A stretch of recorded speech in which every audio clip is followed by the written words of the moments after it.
ஆர்டர்ஸையும் எப்படி டிஸ்பேச் பண்ண போகிறோம் அப்படின்னு தாங்க உட்காந்தேன். இன்னைக்கு நாள் ஃபுல்லாக எனக்கு இதுலேயே போயிடுச்சுங்க. ஸோ மார்னிங் இருந்து பேக் டு பேக் நம்மளுக்கு ஆர்டர் புக் ஆகிட்டே இருந்துச்சுங்க. ஸோ அதையும் பார்த்துட்டு சைட் பை சைட் வந்து பேக்கிங் ஒர்க்கையும் பார்த்துட்டு இருந்தேன். அண்ட் மெயின்லி நம்மளோட 21 ஹெர்பல் பாத் பவுடர்லாம் பார்த்துட்டிங்கன்னா டெய்லி நம்ம fresh patches back to back போட்டுகிட்டே இருக்கும். எல்லாமே அன்னைக்கு நான் ஸ்டாக் போடுறேன்னா அன்னைக்கே ஸ்டாக் அவுட் ஆகிடுதுங்க. சம்டைம்ஸ் நம்மளுக்கு அன்னைக்கு போடுற ஆர்டர்ஸ்க்கே ஸ்டாக் இல்லாமல் போயிடுது. ஸோ நீங்கள் பார்த்தீங்கனாலே தெரியும் எவ்வளோ புக்கிங்ஸ் வந்து நம்மளுக்கு வந்திருக்கு அப்படின்னு சொல்லிட்டு. பிகாஸ் நம்மளோட கஸ்டமருக்கு தெரியும் நம்ம ப்ராடக்ட் குவாலிட்டி எப்படி இருக்கும்னு சொல்லிட்டு அண்ட் நிறைய பேர் யூஸ் பண்ணிட்டு நல்ல பாசிட்டிவ் ஃபீட்பேக்ஸும் கொடுக்குறீங்க.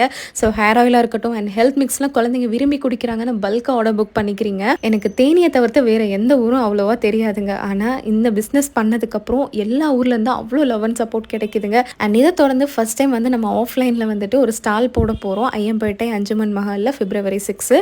நீங்களும் ஒரு சக்ஸஸ்ஃபுல் உமன் என்டர்பிரனர் ஆகணும்னு நினச்சிங்கன்னா இந்த மாதிரி நிறைய இடங்களுக்கு போங்க. ஸோ ஸ்டால் புக்கிங் இன்னும் போயிட்டு தாங்க இருக்கு. நானும் வர போகிறேன். நிறைய விஷயங்கள் கற்றுக்கலாம். நிறைய பிஸ்னஸ்க்கு தேவையான ஐடியாஸ்லாம் கிடைக்கும். கண்டிப்பாக வாங்க.